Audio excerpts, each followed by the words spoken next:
തൃശ്ശൂർ പൂരം വരാൻ പോവാണല്ലോ. കഴിഞ്ഞ Thrissur Pooram കലക്കലിൽ ADGP MR Ajith കുമാറിന്റെ വീഴ്ച സ്ഥിരീകരിച്ച് മന്ത്രി K രാജന്റെ മൊഴി. പൂരം മുടങ്ങിയ സമയത്ത് പലതവണ ഫോൺ വിളിച്ചിട്ടും MR അജിത് കുമാറിനെ കിട്ടിയില്ല. പ്രശ്നസാധ്യതയെന്ന് മുന്നറിയിപ്പ് നൽകിയിട്ടും ഇടപെട്ടില്ല. വീഴ്ച അന്വേഷിക്കുന്ന DGPയുടെ സംഘത്തിനാണ് മന്ത്രി മൊഴി നൽകിയിരിക്കുന്നത്. അജിത് കുമാറിന്റെ മൊഴി അടുത്തയാഴ്ച അന്വേഷണ സംഘം രേഖപ്പെടുത്തും. റിനു ശ്രീധറും ജെയ്സൺ ചാമവളപ്പിലുമുണ്ട്. നമുക്കിപ്പം ആദ്യം ഞാൻ ജെയ്സണിലേക്ക് പോകുന്നു. Jaison, very good morning. മിനിസ്റ്റർക്കൊപ്പം ജെയ്സൺ ഉണ്ടെന്നാണ് എൻ്റെ വിശ്വാസം. എന്തായാലും പുതിയ പൂരം വരാൻ പോവുകയാണ്. പഴയ പൂരത്തിൻ്റെ വാർത്തയാണ് പ്രധാനമായിട്ടും ഇപ്പോൾ നമ്മൾ ബ്രേക്ക് ചെയ്തിരിക്കുന്നത്. എന്താണ് മിനിസ്റ്റർ പറഞ്ഞത്? മിനിസ്റ്ററോട് ചോദിക്കാം ജെയ്സൺ. അരുൺകുമാർ, ഒരു പൂരം കഴിഞ്ഞു, അടുത്ത പൂരത്തിലേക്ക് എത്തുമ്പോഴും കഴിഞ്ഞ പൂരത്തിൻ്റെ അലയൊലികൾ ഇപ്പോഴും തീരുന്നില്ല. പക്ഷേ പുതിയ പൂരം, അതായത് വരും ദിവസം നടക്കാൻ പോകുന്ന പൂരം ഏറ്റവും ഭംഗിയായി ഒരുക്കുന്നതിനുള്ള തയ്യാറെടുപ്പിലാണ് ദേവസ്വങ്ങൾ. അതോടൊപ്പം തന്നെ ഈ പൂരത്തിൻ്റെ ക്യാപ്റ്റൻ തൃശ്ശൂരിലെ റവന്യൂ മന്ത്രി K രാജനുണ്ട്, അതുപോലെ ജില്ലാ കളക്ടറുണ്ട്, കമ്മീഷണറുണ്ട്. ഇത്തരത്തിൽ എല്ലാവരും ചേർന്ന് കഴിഞ്ഞ കാലങ്ങളിലുണ്ടായ എല്ലാ പിശകുകളും പരിഹരിച്ചുകൊണ്ട് ഏറ്റവും പെർഫെക്റ്റായിട്ട് പൂരം നടത്താനുള്ള ഒരുക്കത്തിലാണ്. മന്ത്രി രാജനോട് തന്നെ ചോദിക്കാം, ഇത്തവണത്തെ ഒരുക്കങ്ങൾ എങ്ങനെയൊക്കെ? അല്ല, നല്ലതുപോലെ ഒരുക്കങ്ങൾ പൂർത്തീകരിച്ചു. നേരത്തെ തന്നെ മുഖ്യമന്ത്രിയുടെ നേതൃത്വത്തിൽ യോഗം നടത്തി.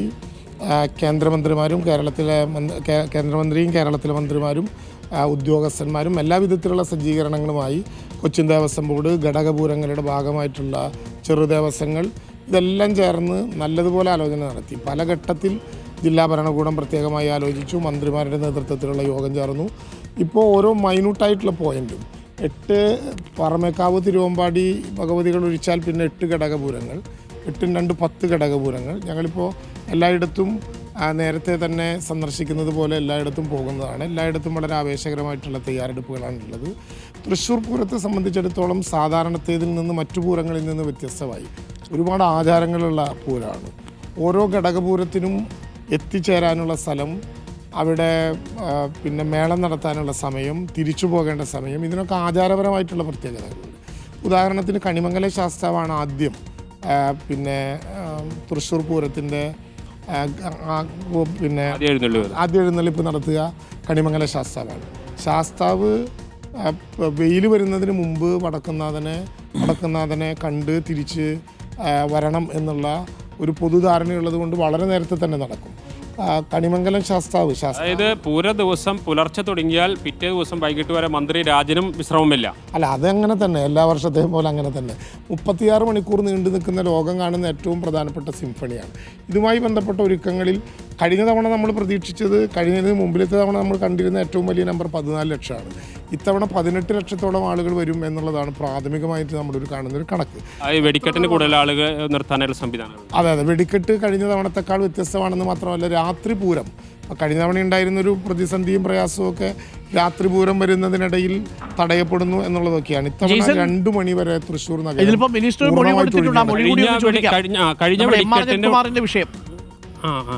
കഴിഞ്ഞ വെടിക്കെട്ടിന് ഇപ്പോൾ അരുൺകുമാർ ചോദിക്കുന്നത് MR അജിത് കുമാറുമായി ബന്ധപ്പെട്ട ഒരു മൊഴി ഇന്നിപ്പോൾ വാർത്ത ചെയ്യുന്നുണ്ട്. പ്രത്യേകിച്ച് തൃശ്ശൂർ പൂരം അടുത്ത ദിവസമാണ്.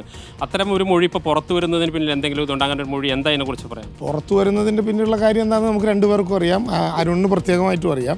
ഞാനതിനെക്കുറിച്ച് പിന്നീട് പ്രതികരിക്കാം. ബാക്കി പത്രമാധ്യമ സുഹൃത്തുക്കളൊക്കെ ഇതേ കാര്യം തന്നെ ചോദിച്ചുകൊണ്ട് പ്രതികരിക്കാം. പക്ഷേ അരുൺ ഒരു കാര്യം ഉറപ്പിച്ചോ, കഴിഞ്ഞ തവണത്തെ ഏതെങ്കിലും പ്രശ്നങ്ങളിൽ ചൊല്ലിയല്ല ഇത്തവണ തൃശ്ശൂരിൻ്റെ പൂരം തൃശ്ശൂർ അതിഗംഭീരമായിട്ട് നടക്കും. ഒരു വിവാദവുമില്ലാതെ, ഏതെങ്കിലും വിധത്തിലുള്ള സ്പർദ്ധയില്ലാതെ അതിഗംഭീരമായി. അതിൻ്റെ അർത്ഥം നേരത്തെ ഉണ്ടായി എന്നല്ല, അത് ഞാൻ പിന്നീട് വിശദീകരിക്കാൻ. ഇപ്പോഴുള്ള പ്രശ്നം പൂരത്തിൻ്റെ ഒരു തരത്തിലുമുള്ള പകിട്ടോ അതിൻ്റെ ഗുണമേന്മയോ കളയാൻ തൃശ്ശൂർ തയ്യാറല്ല എന്ന് മാത്രമല്ല, ഇത്തവണത്തെ വെടിക്കെട്ടിൻ്റെ ഏറ്റവും പ്രധാനപ്പെട്ട പ്രത്യേകത, റിപ്പോർട്ട് കേരളത്തിനോട് പറയേണ്ട കാര്യം അതാണ്. സാധാരണ ഞാനൊക്കെ കോളേജിൽ പഠിക്കുന്ന കാലത്ത്, കാരണം ഞാൻ മാത്രമല്ല, ഞാനും ജെയ്സണൊക്കെ കോളേജിൽ പഠിക്കുന്ന കാലത്താണ് ഞങ്ങൾ നെഹ്റു മണ്ഡപത്തിൻ്റെ അടുത്തും കറണ്ട് ബുക്സിൻ്റെ മുമ്പിലും ഒക്കെ നിന്നിട്ട് വെടിക്കെട്ട് കണ്ടിട്ടുള്ളത്. അതിനുശേഷം പല കാരണങ്ങളാൽ നഗരത്തിലേക്ക് പ്രവേശിക്കാനാകാതെ ബാരിക്കേഡിൻ്റെ പിന്നിൽ പോലും നിൽക്കാൻ പറ്റാത്ത വിധത്തിൽ ഒറ്റപ്പെട്ടു പോയിട്ടുണ്ട്. ഇത്തവണ പത്തായപ്പുരം മുതൽ കറണ്ട് ബുക്സ് വരെയുള്ള ഒരു വലിയ ദൂരം സാധാരണ നിലയിൽ സ്ക്വയർ ഫീറ്റിൻ്റെ കണക്കെടുത്താൽ 18,000 പേർക്ക് നിൽക്കാം. സ്ക്വയർ ഫീറ്റിൻ്റെ കണക്കല്ല തൃശ്ശൂരിൽ ഓരോ സ്ക്വയർ ഫീറ്റിലും നാം കരുതുന്നതിനേക്കാൾ എത്രയോ കൂടുതൽ ആളുകൾക്ക് നിൽക്കാം. അങ്ങനെ നോക്കിയാൽ 20,000-ലധികം ആളുകൾക്ക് സ്വരാജ് റൗണ്ടിൽ ഇറങ്ങി നിന്ന് വെടിക്കെട്ട് കാണാൻ കൂടി അവസരം ഉണ്ടാക്കുന്ന ഒരു പൂരാണ്. പോലീസ് നല്ല തയ്യാറെടുപ്പ്, 4000-ലേറെ പോലീസുണ്ട്. ഒരു കാര്യം ഉറപ്പിച്ച് പറയാം, ആളത്തടുത്തും ബാരിക്കേഡ് കെട്ടിയും വടം കെട്ടിയും പൂരം ഗംഭീരമാക്കലല്ല. ഇത്തവണത്തെ പൂരം എല്ലാവരെയും വിളിച്ച് തൃശ്ശൂരിൻ്റെ മണ്ണിലും മനസ്സിലും ഇടം കൊടുത്ത് നടത്താൻ പോകുന്ന പൂരമാണ്. ഗംഭീരമാകും. പറയാം അരുൺകുമാർ, കഴിഞ്ഞ തവണത്തെ ഒരു പ്രതിസ്ഥാനത്ത് നിന്നുള്ള കമ്മീഷണർ, അദ്ദേഹത്തിന് പിൻഗാമി വളരെ പെർഫെക്റ്റ് ആയിട്ട് കാര്യങ്ങളൊക്കെ ചെയ്തുകൊണ്ടിരിക്കുകയാണ്, ഒരു വിഷയത്തിനും ഇടവരാതെ.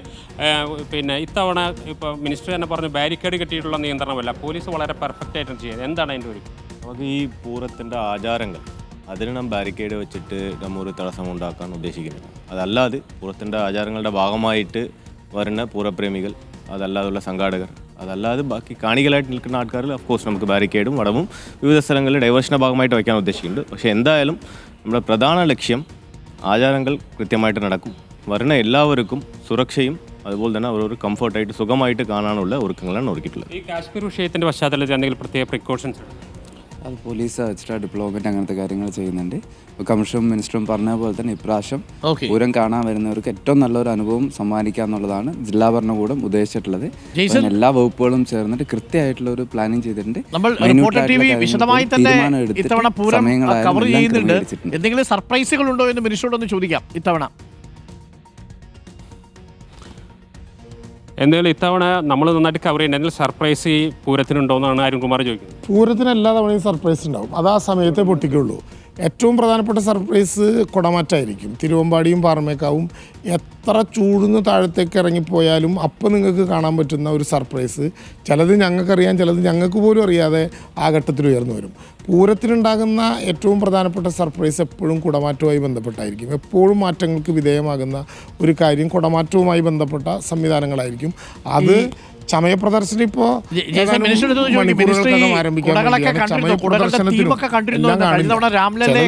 കാണിക്കാൻ പറ്റുന്നത് കാണിക്കും, ബാക്കിയുള്ളതൊക്കെ തൃശ്ശൂർ ലോകത്തിന് ലൈവായി സമർപ്പിക്കാനായിട്ട് ഞങ്ങൾ കാത്തുവയ്ക്കുന്നത്. ഇത്തവണ ഈ കുടകൾ സംബന്ധിച്ച പല ഘട്ടങ്ങളിൽ പല വിവാദങ്ങളുണ്ടായിരുന്നു. അപ്പോൾ അത്തരത്തിലുള്ള വിവാദങ്ങൾ ഒഴിവാക്കാൻ വേണ്ടിയിട്ട് ഇന്നലെ തന്നെ വാസവ മിനിസ്റ്റർ പറഞ്ഞിട്ടുണ്ടായിരുന്നു ജാതി മത രാഷ്ട്രീയ ചിഹ്നങ്ങളുള്ള ഒന്നും തന്നെ അനുവദിക്കില്ലെന്ന്. അതൊക്കെ പരിശോധിച്ചിട്ടുണ്ട്? അല്ല, അത് ഉറപ്പായിട്ടും അത് ഏതെങ്കിലും വിധത്തിൽ എന്തിനെങ്കിലും ഒഴിവാക്കാനോ എന്തിനെങ്കിലും കൂട്ടാനോ അല്ല, ഒരു പൊതുവായിട്ടുള്ള നിലപാടാണ്. നമ്മളിപ്പോൾ കേരളം ലോകത്തിന് മുമ്പിൽ അവതരിപ്പിക്കുന്ന മതനിരപേക്ഷമായിട്ടുള്ള ഒന്നുണ്ട്, ആഘോഷങ്ങളൊക്കെ ആ വിധത്തിലാകണം എന്നാണ് ഗവൺമെൻറ്റിൻ്റെ അഭിപ്രായം. ഇന്ത്യയിൽ അങ്ങനെ ഒരു ഇടം കേരളമാണ്. അതുകൊണ്ട് ഈ പൂരത്തെ കണ്ട് തയ്യാറാക്കിയതല്ല, നേരത്തെ തന്നെ പൂരങ്ങൾക്കുള്ള ഒരു പൊതു തീരുമാനം എന്ന നിലയിൽ ഏതെങ്കിലും വിധത്തിലുള്ള മതസ്പർദ്ധ വളർത്തുന്നതോ ആളുകളെ പ്രകോപിതരാക്കുന്നതോ ആയ വിധത്തിലുള്ള ഒന്നും പ്രദർശിപ്പിക്കാൻ പാടില്ല എന്ന് എല്ലാവരുടെയും അംഗീകാരത്തോടു കൂടി തീരുമാനിച്ചു. ഒരു കാര്യം ഉറപ്പാണ്, ഇത്തവണ പോലീസ് പൂരമല്ല, പൂരം ജനങ്ങളുടെ പൂരമാണ്. കഴിഞ്ഞ കുറച്ചു കാലങ്ങളായിട്ട് ഉയർന്ന ആരോപണങ്ങൾക്കെല്ലാം പരിഹാരം ഉണ്ടാക്കുന്നു. മിനിസ്റ്റർ പറഞ്ഞു, കളക്ടർ പറഞ്ഞു, കമ്മീഷണർ പറഞ്ഞു, ഏറ്റവും ഭംഗിയായി നടത്താൻ വേണ്ടിയുള്ള ഒരുക്കങ്ങളെല്ലാം പൂർത്തിയായിരിക്കുന്നു. പൂരം കഴിഞ്ഞ തവണ ഏറ്റവും മനോഹരമായിട്ട് നമ്മളാണ് കൊടുത്തത്. ഇത്തവണയും നമ്മൾ വിപുലമായ തയ്യാറെടുപ്പുകൾ നടത്തുന്നുണ്ട്. അപ്പം മിനിസ്റ്റർ പറഞ്ഞ സർപ്രൈസിന് വേണ്ടി പ്രിയപ്പെട്ട പ്രേക്ഷകർ കാത്തിരിക്കുക. അപ്പോൾ thank you Jason, thank you minister. നമുക്കൊപ്പം ഇപ്പോൾ റിനു കൂടി ചേരുന്നുണ്ട്. റിനു മൊഴിയുടെ കൂടുതൽ വിശദാംശങ്ങൾ നൽകും. Rinu, good morning Rinu. ഈ MR അജിത് കുമാറിന് വീഴ്ച പറ്റി എന്നുള്ളത് നേരത്തെ തന്നെ നമ്മൾ പറഞ്ഞിരുന്നതാണ്. പലതവണ ഒളിഞ്ഞും തെളിഞ്ഞുമെല്ലാം ഇക്കാര്യം സുനിൽകുമാറും ശ്രീ കെ രാജനുമൊക്കെ വളരെ കൃത്യമായിട്ട് പറഞ്ഞിരുന്നതുമാണ്. ആ സമയത്ത് ഈ പ്രശ്നങ്ങൾ ഉണ്ടാകുന്ന സമയത്ത് MR അജിത് കുമാർ തൃശ്ശൂർ ഉണ്ടായിരുന്നിട്ടും പലരുടെയും ഫോൺ എടുത്തില്ല എന്നതാണ് അതിലെ പ്രധാനപ്പെട്ട കാര്യം. ഇതിൽ MR അജിത് കുമാറിന് ഇടപെടാൻ കഴിയുമായിരുന്നിട്ടും MR അജിത് കുമാർ അവിടെ ഒരു ദുരൂഹമായ ഒരു മൗനം പാലിച്ചു. അതാണോ മൊഴിയിലുള്ളത് റിനു? Good morning Arunkumar. എന്തായാലും പൂരം കൊലക്കൽ തടയുന്നതിൽ ADGP MR അജിത് കുമാറിന് വീഴ്ചയുണ്ടായോ എന്നുള്ളതായിരുന്നു കഴിഞ്ഞ ഈ ഒരു വർഷമായിട്ട് ഉയരുന്ന ചോദ്യം. അതിൽ വീഴ്ചയുണ്ടായി എന്ന് സൂചിപ്പിക്കുന്ന മൊഴിയാണ് ഈ DGP ദർവേഷ് സാഹിബിന്റെ സംഘത്തിന് മന്ത്രി കെ രാജൻ നൽകിയിരിക്കുന്നത്. മുഖ്യ ചുമതലയുണ്ടായിരുന്ന മന്ത്രി കെ രാജൻ ഇത്തരത്തിലുള്ള ഒരു മൊഴി നൽകിയിട്ടുണ്ട്. പൂര ദിവസം രാവിലെ മുതൽ അജിത് കുമാർ തൃശ്ശൂരിലുണ്ടായിരുന്നു. പലതവണ ഫോണിലും നേരിട്ടും സംസാരിച്ചു.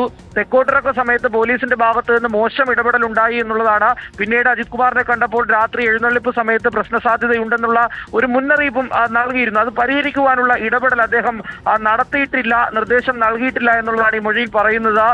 ADGP ആയിട്ടും അത് ചെയ്തിട്ടില്ല എന്നുള്ളതാണ്. ഒപ്പം പൂരം തടസ്സപ്പെട്ട സമയത്ത് പലതവണ തുടരെ വിളിച്ചു, പക്ഷേ അദ്ദേഹത്തെ കിട്ടിയിട്ടില്ല എന്നുള്ളത് ഔദ്യോഗിക നമ്പറിലും പുറമെ പേഴ്സണൽ നമ്പറിലും വിളിച്ചപ്പോഴും ഫോൺ എടുത്തിട്ടില്ല എന്നുള്ളൊരു കാര്യവും ഈ മൊഴിയിൽ സൂചിപ്പിക്കുന്നുണ്ട്. എന്തായാലും മന്ത്രിയുടെ കുറ്റപ്പെടുത്തലിന് അജിത് കുമാറിന്റെ വിശദീകരണം കൂടി തേടുന്നുണ്ട് അന്വേഷണ സംഘം.